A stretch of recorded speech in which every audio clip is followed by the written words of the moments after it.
হ্যাঁ মেঘ না এই যে একবার এক ভাগ কত করে? দাম কোথায় 500 মানে ভাগা ভাগা হিসাবে বেচতে চান? বাজার স্তরে ব্যস্ত আছে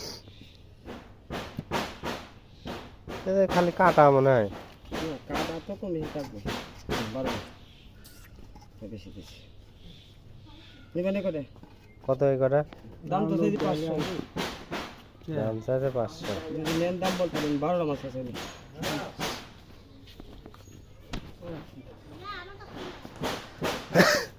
কত দিবেন? 100 টাকা নেন, 100 টাকা নেন না। বালাই কিছু না ধান মুরব্বিক ডাকতে গেছে যদি লাই হুম ভিতরে মুরব্বিক ডাকতে গেছে। একবারে ছোট পুটি রম্মা মাছ লিবিলা।